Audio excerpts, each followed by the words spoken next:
नमस्कार, decoding 24x7 में आपका स्वागत है। मैं हूँ राकेश त्रिपाठी।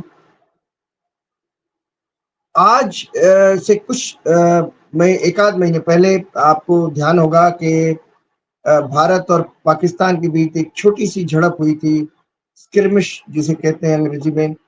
अ, उसके बाद एक सवाल बहुत तेज़ी से चर्चा का विषय बना, हालाँकि बहुत सालों से इस पर चर्चा हो रही थी कि क्या भारत को स्टेल्थ अ, फाइटर प्लेन लेने चाहिए और लेने चाहिए तो कौन से?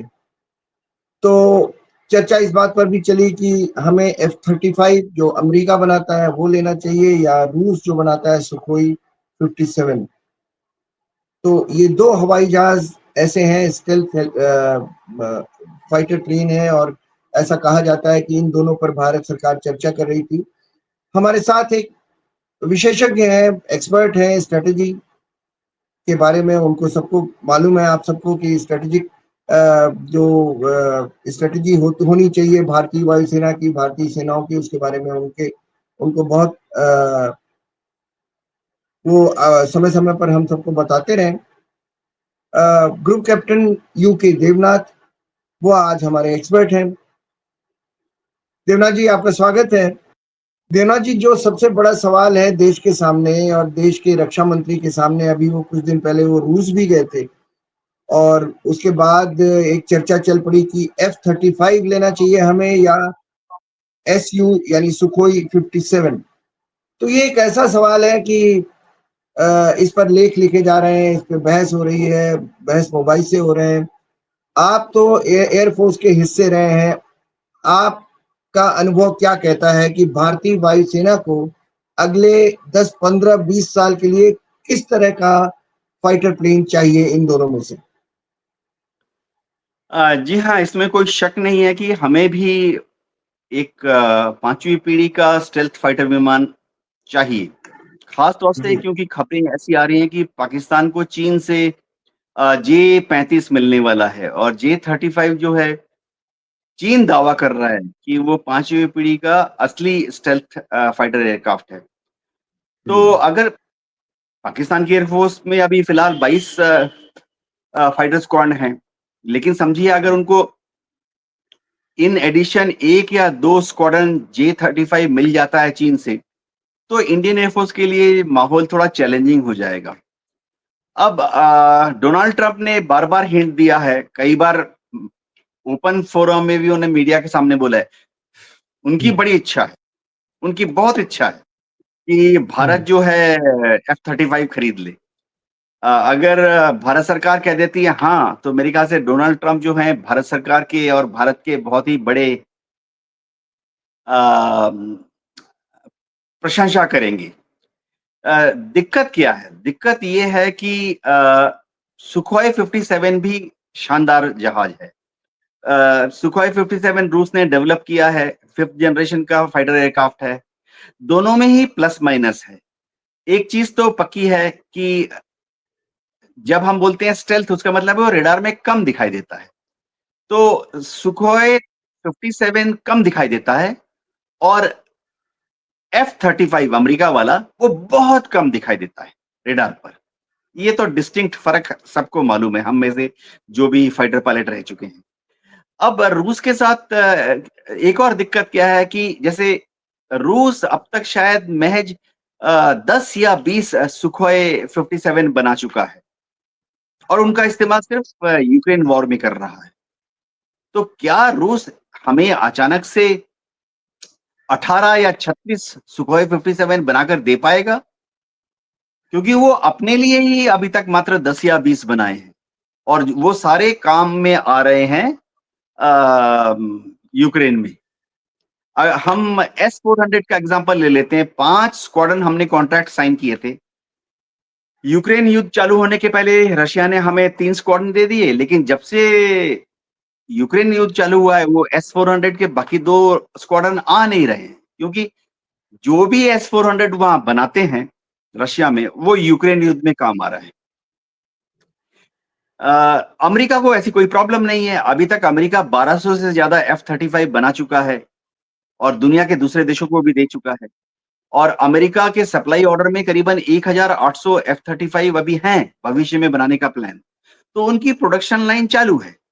तो भारत अगर कहेगा कि हमें भी, जैसे हमने राफेल 36 लिए थे, तो भारत अगर कहता है कि हमें भी F-35 36 दे दो, एक स्क्वाड्रन में 18 होते हैं बाय द वे। तो भारत हुँ, अगर कहता है कि हमें 36 दे दो, यानी 2 स्क्वाड्रन दे दो, या 72 दे दो, 4 स्क्वाड्रन दे दो F-35, हुँ, तो वो बना के दे देंगे जल्दी-जल्दी। अ, अमेरिका हमें किसी भी हालत में भारत में F-35 बनाने की प्रोडक्शन फैसिलिटी नहीं देगा, ना ही ट्रांसफर टेक्नोलॉजी देगा। लेकिन एडवांटेज रूस जाता है कि रूस ने बार-बार बोला है कि वो पूरी की पूरी जितनी प्रोडक्शन फैसिलिटी है, वो भारत में लगा देगा, नासिक में लगा देगा। ट्रांसफर ऑफ टेक्नोलॉजी भी भारत को कर देगा, नासिक में जो एचएएल की फैक्ट्री वहाँ पर। हम पिछले 50 साल से वहाँ पर मिग-21 बना रहे हैं रशियन टेक्नोलॉजी लेकर।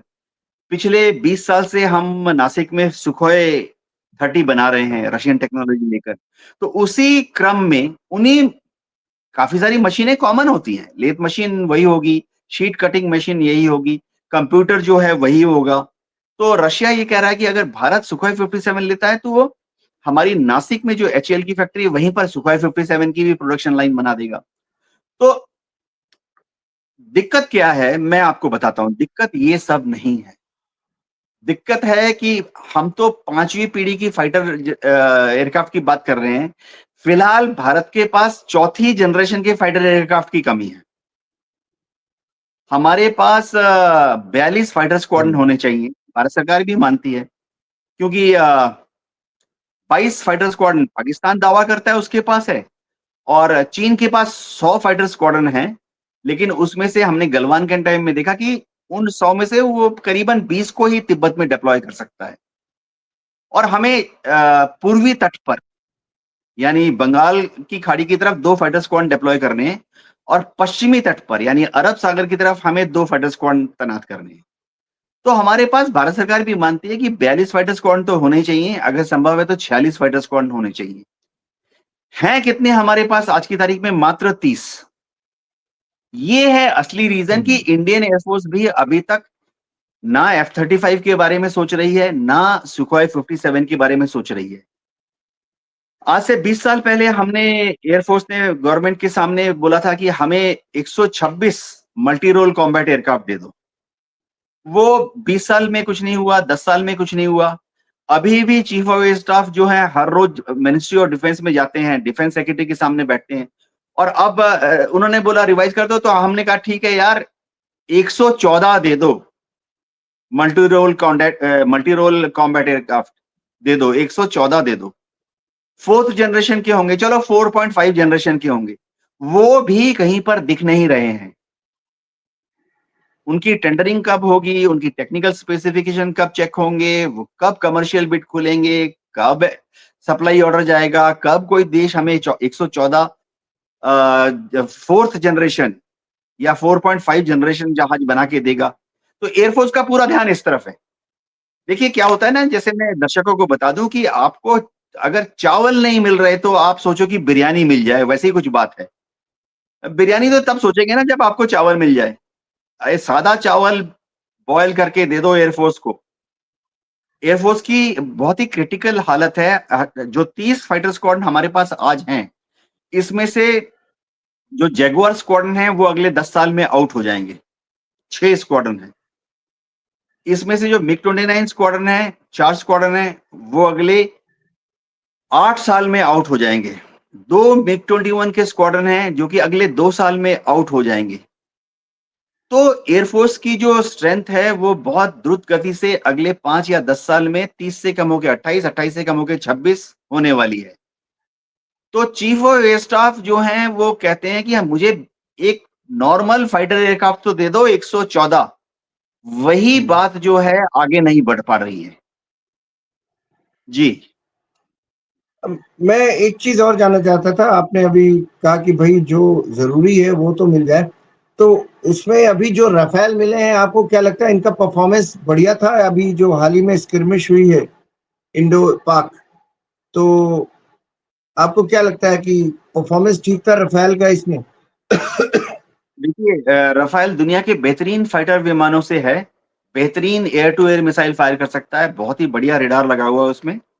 इलेक्ट्रॉनिक वॉरफेयर किट जो लगाया हुआ है बहुत ही शानदार है। अ, हमने 36 लिए, 18-18, 36, एक स्क्वाड्रन हमने 18 की डिप्लॉय कर दी अंबाला में, एक स्क्वाड्रन हमने 18 की डिप्लॉय कर दी पूरब में हाशिमारा में। उसका परफॉर्मेंस इस ऑपरेशन सिंदूर के दौरान बढ़िया रहा।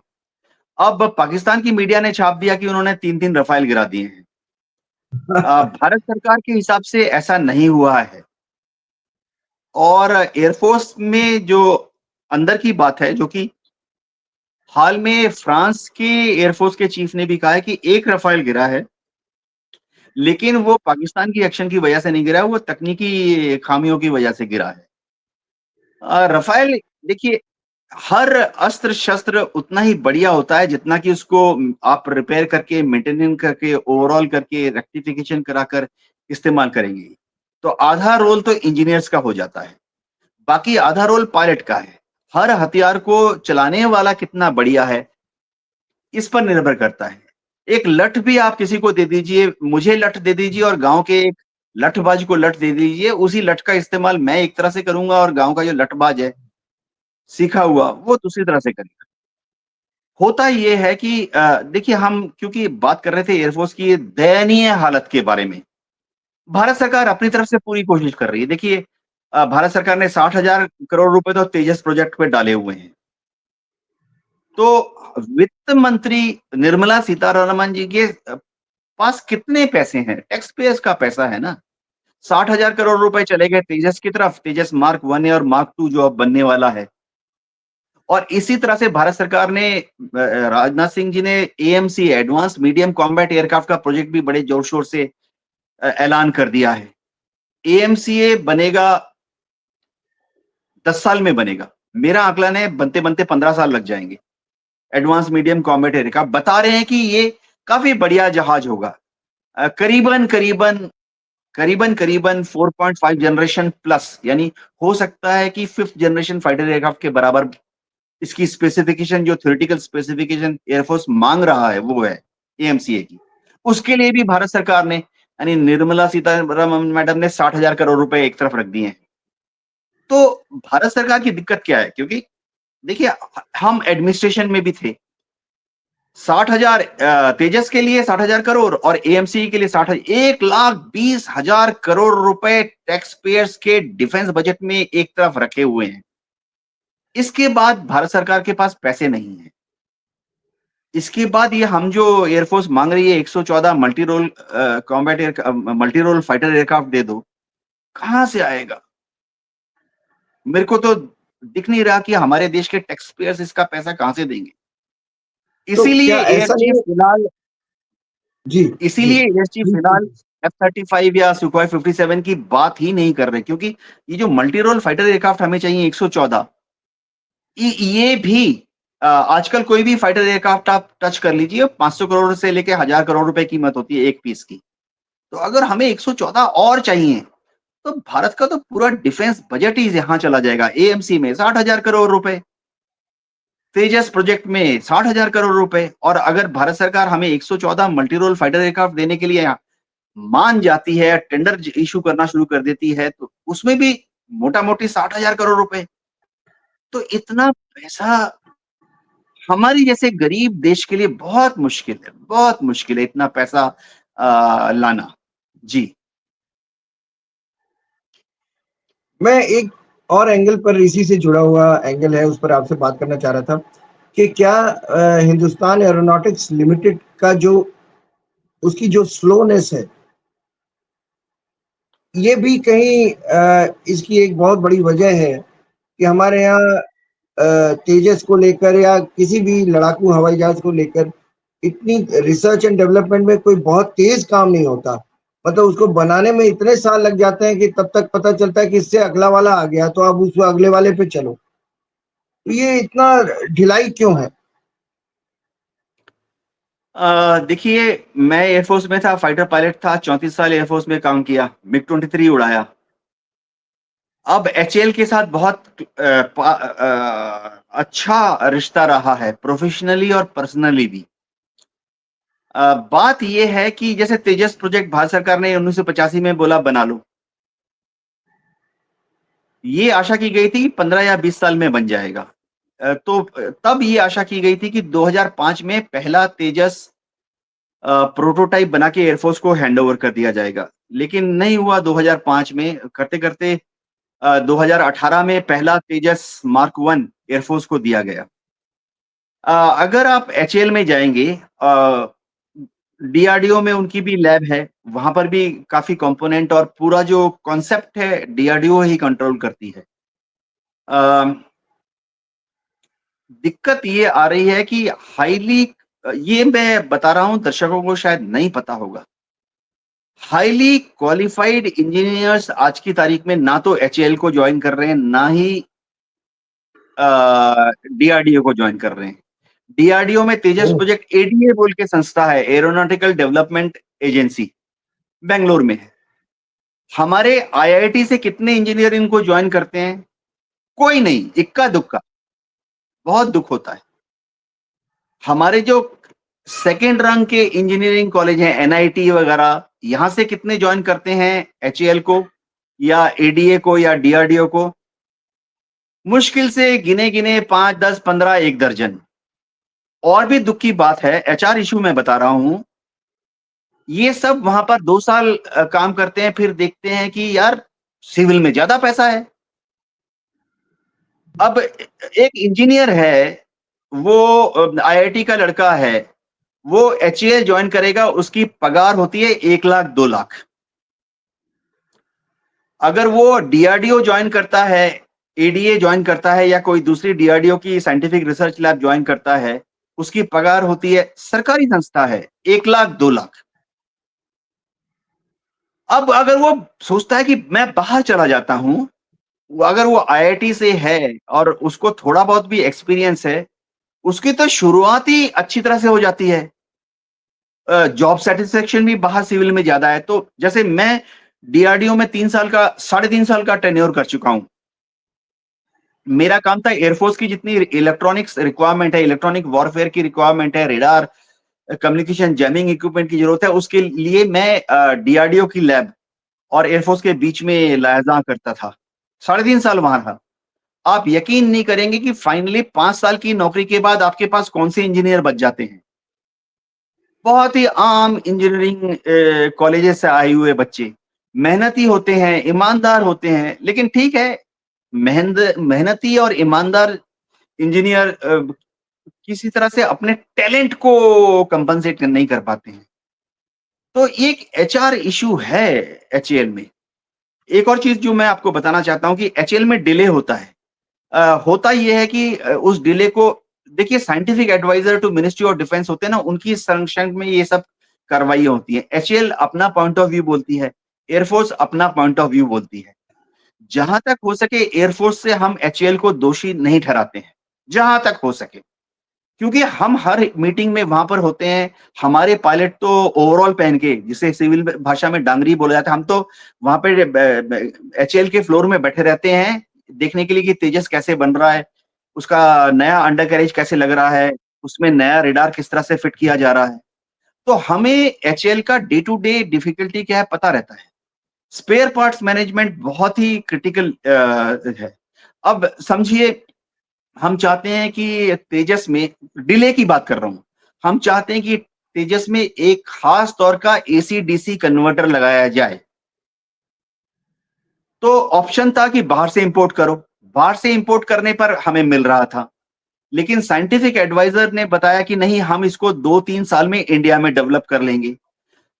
जब एयरफोर्स ने और एचएएल ने और एडीए ने आगे तकनीकी छानबीन की, रिक्वेस्ट फॉर इन्फॉर्मेशन कहते हैं, 11 कंपनियां भारत के सामने आई, उन्होंने बोला ठीक है, हम एसी-डीसी कन्वर्टर बना देंगे। अब देखिए दिक्कत, मैं उस मीटिंग में था। जब हमने वेंडर फाइनलाइज कर लिया, तो वेंडर बेचारा इस चक्कर में था कि शायद एसी-डीसी कन्वर्टर बनने के बाद हम उसको 200, 400 या 600 का ऑर्डर दे देंगे, क्वांटिटी। लेकिन क्योंकि उस वक़्त तेजस मार्क 1 भी डेवलप ही हो रहा था, तो उसको बेचारे को सप्लाई ऑर्डर दिया गया 40 का। वो बेचारा गश खार के वहीं बेहोश हो गया। क्योंकि उसने अपनी फैक्ट्री फ्लोर में करीबन 28 लाख रुपए खर्च करके उसने फ्लोर में एडिशनल मशीनें लगाई थी विदेश से कि इन मशीनों से वो एसी-डीसी कन्वर्टर बनाएगा। क्योंकि वो उम्मीद कर रहा था कि उसको 200 या 400 का ऑर्डर मिल जाएगा। हमने ऑर्डर दिए 40 और मैं बताता हूँ हर कंपोनेंट में इस तरह की दिक्कतें आ रही हैं। क्योंकि मास प्रोडक्शन कहाँ करेंगे? विदेशों में उनका क्या एडवांटेज है मैं बताता हूँ कि मास प्रोडक्शन होता है हर चीज़ का। यहीं पे चाइनीज़ कंपनीज़ जीत जाती हैं। वो लोग कोई चीज़ चाइनीज़ कंपनी कोई चीज़ डेवलप करती हैं, अफ्रीका में बेच दे मैं एयरक्राफ्ट कंपोनेंट की बात कर रहा हूँ। वो Africa, south east Asia, Latin America और तो और यूरोप में जाकर चाइनीज़ कंपनी 1000, 2000, 10,000 बेच देती है। इस तरह का मास रिक्वायरमेंट इंडियन एयरफोर्स का है नहीं। तो मिनिमम ऑर्डर क्वांटिटी से भी कम से भी कम से कम का सप्लाई ऑर्डर देते हैं। तो फाइनली वो वेंडर सारे इधर-उधर गायब हो गए। 2 साल के बाद वो वेंडर अगली मीटिंग के लिए आया नहीं। हम उसको टेलीफ़ोन करके इनवाइट करते रहे, चिट्ठी लिखकर इनवाइट करते रहे, वो अगली मीटिंग के लिए आया ही नहीं। तो मैं एचएएल को भी दोष नहीं दूँगा। जी। बहुत सारी आपकी बातों से बहुत सारी चीज़ों पर रोशनी पड़ी। जैसे टैलेंट अगर है तो देश में तो बहुत सारा है, लेकिन वो जाएगा क्यों? कुछ यही समस्या इसरो के साथ भी आती रहती है कि टैलेंट है लेकिन कौन वहाँ जाएगा? बेहतर तनख्वाह, बेहतर ज़िंदगी, शौक सबके होते हैं, तो हर इंजीनियर सोचता है हमने भी पढ़ाई की, हम भी ये सब करें और इसीलिए वो बाहर चले जाते हैं। आईआईटी का कोई बच्चा बहुत आसानी से बाहर चला जाता है। तो इसकी तो दिक्कत होती है हमें। तो इसका वे आउट क्या है देवराज जी? मतलब सरकार को तो कुछ ना कुछ सोचना है और जो आपने तस्वीर बताई, उसमें तो बड़ी खराब हालत मुझे दिख रही है क्योंकि आप बता रहे हैं कि अगर ये बनाना भी शुरू किया तो 4th जनरेशन का भी 15 साल में मिलेगा। तो इस तरह से तो हमारी एयरफोर्स बूढ़ी हो जाएगी। देखिए एयरफोर्स को हमें कोई चिंता नहीं है। हमारे पास हमारी फिलॉसफी बहुत क्लियर है कि देश की जनता हमें जो देगी, चाहे हम भी इक्विपमेंट उसकी हो लेंगे। और चाहे पायलट हो। देखिए हमारे पायलट भी तो देश की जनता ही दे रही है ना। हम और आप ही अपने बेटों को और अपनी बिटिया को भेज रहे हैं एयरफोर्स में। तो देश की जनता टैक्स पेयर अपनी हार्ड अर्न्ड मनी से जितना टैक्स के पैसे से हमें जो भी इक्विपमेंट देगी, हम उससे युद्ध लड़ेंगे। हमारे ही बच्चे देश की जनता के हमारे ही बच्चे जो जॉइन कर रहे हैं एयरफोर्स, चाहे टेक्नीशियन जॉइन करें या पायलट जॉइन करें, हम उन्हीं से युद्ध लड़ेंगे। एयरफोर्स में, आर्मी में, नेवी में सिस्टम ये भी होता है कि ट्रेनिंग के दौरान उनको जरा सिखा दिया जाता है कि पसीने की तो दरकार पड़ती ही है, कभी-कभी शायद 1-2 बूंद खून भी टपकाना पड़े। हम उनको मानसिक रूप से भी ट्रेन कर देते हैं। तो एयरफोर्स कमी नहीं करेगी, लेकिन दिक्कत क्या आती है मैं बताता हूँ। क्योंकि हम बात कर रहे हैं, देखिए देश की जनता को पता होना चाहिए कि फौज हमने रखी क्या है। देश की जनता एयरफोर्स से, आर्मी से क्या आशा कर रही है? 3 चीज़ें आशा कर सकती है। एक तो है कि बस देश का बचाव कर लो, देश को किसी तरह से बचा लो। यानी दुश्मन पाकिस्तान की तरफ से अगर घुस रहा है, उसको रोक लो, वहीं पे रोक लो। चीन अगर एलएसी क्रॉस करके घुस रहा है, उसको वहीं रोक लो, वहीं पर रोक लो। दुश्मन का हवाई जहाज अगर हमारे आसमान में आ गया, इंडियन एयर स्पेस में, उसको वहीं रोक लो, वहीं रोक लो। ये तो मिनिमम परफॉर्मेंस लेवल है। देश की जनता अगर सिर्फ इतना ही चाहती है कि हम अपने को दुश्मन से बचा लें, ये समझने वाली बात है।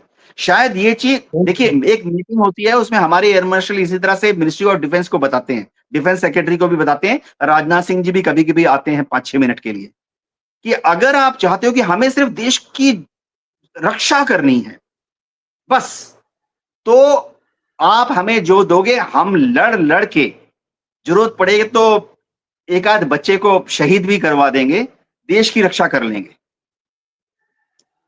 लेकिन अगर देश की जनता ये चाहती है जो कि देखिए देश की जनता को पता नहीं है कि फौज किस लिए है। अगर देश की जनता ये चाहती है भारत सरकार अगर अभी तक लिखित में भारत सरकार ने दिया नहीं है। अगर भारत सरकार ये चाहती है, देश की जनता चाहती है कि युद्ध के दौरान हम पाकिस्तान में 10 किलोमीटर घुस जाएं, हुँ, या बिल्कुल सही। युद्ध के दौरान हम एलएसी को क्रॉस करके हमारी आर्मी 10 किलोमीटर घुस जाए और हमारी एयरफोर्स तिब्बत में जाकर उनके जो एयरफील्ड्स हैं, तिब्बत में घुस के उनके जो इंफ्रास्ट्रक्चर्स हैं, उस पर हमला करें। तो ये जो डिफेंस यानी आक्रामक रुख अगर अख्तियार करना है, तो फिलहाल माहौल जो डिफेंस बजट है या हमें जितनी क्वालिटी ऑफ वेपन सिस्टम्स दिए गए हैं या क्वांटिटी दी गई है, वो काफी नहीं है। अब एक और चैनल में था आज सुबह, उन्होंने बोला साहब सिंदूर में तो आपने इतना शानदार कर दिया। ये समझना पड़ेगा कि सिंदूर युद्ध नहीं था, कारगिल युद्ध नहीं था, सही था। बालाकोट युद्ध नहीं था। ये सिर्फ सिंबॉलिक जेस्चर्स थे। होता है ना, वो नेट प्रैक्टिस करते हैं, इधर से एक बॉल फेंकता है नेट के अंदर, उधर से क्रिकेट। वो तो टेस्ट मैच नहीं हुआ ना।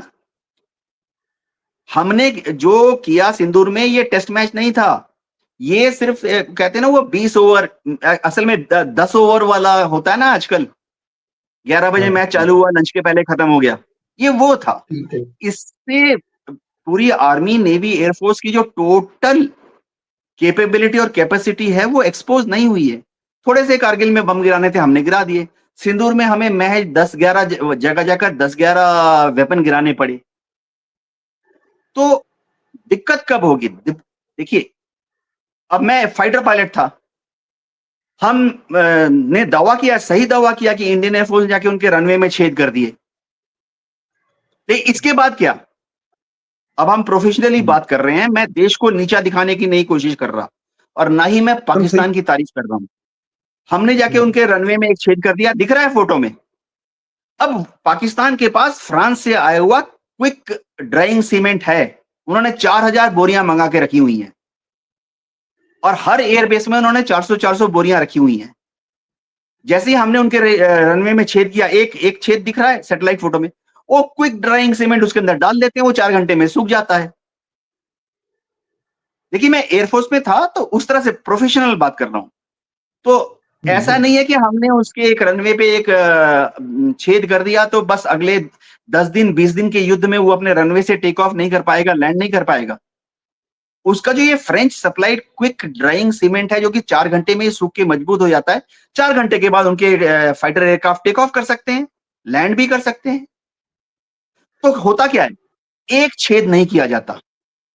रनवे अगर हुँ, समझिए 3 किलोमीटर लंबा है, उसमें हर 500-500 मीटर पे 6 छेद कर देते हैं, या हर 1-1 किलोमीटर पर, हजार-हजार मीटर पर 3 छेद कर देते हैं। तो अगर हमें उस तरह से युद्ध लड़ना पड़ता, तो आपका ये जो डिफेंस बजट है या हमारे पास जितने फाइटर स्क्वाड हैं, ये सफिशिएंट नहीं है। ये मिनिस्ट्री ऑफ डिफेंस को समझाना बहुत मुश्किल हो रहा है। लोग आपने कहते हैं जी, जी हम तो सिंदूर जीत गए। जीत गए, इसमें कोई शक नहीं है। लेकिन हम सिंदूर क्यों जीत गए, ये समझना पड़ेगा। क्योंकि पाकिस्तान एयरफोर्स का कोई भी जहाज दिल्ली की तरफ कूच नहीं किया। पाकिस्तान एयरफोर्स का कोई भी जहाज भाखड़ा नंगल की तरफ कूच नहीं किया। इस सिंदूर के दौरान पाकिस्तान एयरक्राफ्ट का कोई भी जहाज जो है, वो ट्रॉम्बे या राजस्थान में ना राणा प्रताप आरएपीपी न्यूक्लियर प्लांट राजस्थान में, हुँ, उसकी तरफ कूच नहीं किया। और तो और अंबानी साहब ने बहुत बड़ा हवाई जहाज का फैक्ट्री लगाया हुआ है गुजरात में। पाकिस्तान एयरफोर्स का हुँ, कोई जहाज अंबानी के उस फैक्ट्री की तरफ कुछ नहीं किया। अगर युद्ध हो जाए तो इंडियन एयरफोर्स की जो 30 फाइटर स्क्वाड्रन हैं, इसमें से आधे तो एयर डिफेंस के चक्कर में ही इधर-उधर घूमते रहेंगे। 15 फाइटर स्क्वाड्रन या 18 फाइटर स्क्वाड्रन तो हमें सिर्फ इसलिए लगाने पड़ेंगे कि उनका एक जहाज भी गलती से दिल्ली में ना आ जाए। और मैं बताता हूं, असली युद्ध में अगर उनका एक जहाज दिल्ली में आ गया और उसने राष्ट्रपति भवन के गार्डन में 2 बॉम्ब गिरा दिए, बीबीसी से लेके सीएनएन तक आग लग जाएगी कि पाकिस्तान एयरफोर्स बिल्कुल ने सही। 2 बॉम्ब गिरा दिए राष्ट्रपति भवन के गार्डन में। तो air defence of Delhi, air defence of NCR, air defence of national capital area, उसमें हमारी 10 स्क्वाड्रन खप जाते हैं, तो हम हमला कब करेंगे? अगर एयरफोर्स टोटली बिजी रहती है हमारे एयर स्पेस को बचाने में, हमारे जो वीएज हैं, वीपीज हैं, मैं फौजी वीए वीपी की बात नहीं कर रहा हूं, मैं उत्तर भारत हुँ, में जो हमारे बड़े बड़े इंस्टॉलेशन, थर्मल पावर प्लांट हैं, हमारे बड़े बड़े हाइड्रो बिल्कुल। इलेक्ट्रिसिटी के बड़े बड़े प्लांट हैं, बड़े बड़े डैम हैं, एक डैम में एक छेद कर दिया तो वो नीचे 300 किलोमीटर तक बाढ़ आती रहेगी अगले 3 दिन तक, उसको भी तो बचाना है ना एयरफोर्स को।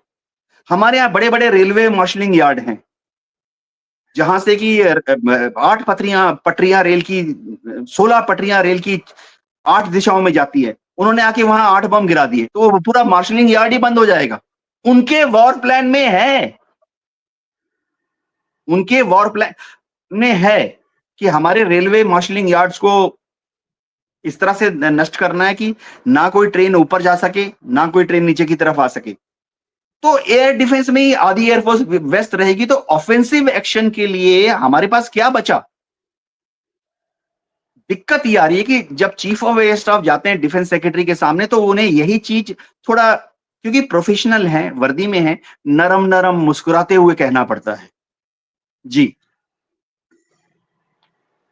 आप इंडियन एयर फ़ोर्स की व्यथा-कथा सुना रहे हैं और मैं बहुत भावुक होकर, बहुत इमोशनल होकर और बहुत तन्मयता के साथ उसे सुन रहा हूँ और मैं अपने सवाल भूल गया हूँ। एक्चुअली मैं बहुत दिल से महसूस कर रहा हूँ कि बहुत सारी चीज़ों की ज़रूरत है और एयर फ़ोर्स तो एक ऐसी फ़ोर्स है, जो सबसे ज़्यादा, सबसे तेज़ी से काम करती है। मतलब हमारी आर्मी के लिए भी रास्ता वही बनाती है। बहुत सारे युद्ध ऐसे होते हैं कि कारगिल में देखिए एयर फ़ोर्स ही कर पाई ज़्यादा काम। तो आपने इतनी बातें बताई यहाँ पे, आपने इतनी रोशनी डाली चीज़ों पर, मुझे लगता है 1 नहीं 2-2 प्रोग्राम करने पड़ेंगे। बहुत सारी चीज़ें अनसेड रह गई हैं, अनकही रह गई हैं, अनटच्ड रह गई हैं, ऐसा मुझे लग रहा है। उसमें टैलेंट भी है इंजीनियर्स का, पायलट्स का। मैं अभी हाल में मैंने एक मदर से पूछा, एक अभी जगुआर का जो एयर क्रैश हुआ है, उसमें 2 बच्चे खत्म हो गए और मैंने उस मदर से पूछा, उसका बेटा हैदराबाद में ट्रेनिंग कर रहा है फाइटर पायलट की। मैंने उससे पूछा, "बाबू कहाँ है? क्या हाल है उसका?" तो उसने कहा कि सर मैं कोई भी एयर क्रैश होता है, तो मुझे अपने बेटे की याद आती है और मैं यही सोचती हूँ कि मिग-27 अभी तक क्यों उड़ रहा है? मुझे समझ में नहीं आता। मिग को क्यों नहीं ग्राउंडेड कर देते? सरकार क्यों उसे चला रही है? हमारे बच्चे, हमारे इतने टैलेंटेड पायलट्स हैं और जहाज से ज़्यादा बड़ी कीमत तो पायलट की होती है, क्योंकि आपने इतना इन्वेस्टमेंट किया उनमें। तो मैं कई बार सोचता हूँ और मुझे लगता है और आपने आज जो बहुत सारी चीज़ों पर रोशनी डाली, कुल मिला के बहुत चिंतित कर देने वाली तस्वीर बनती है। लेकिन हाँ, पॉज़िटिवली मैं तो उम्मीद करता हूँ कि आपकी बातें लोग देश के नेता सुन रहे हों और शायद इस बारे में कुछ करें।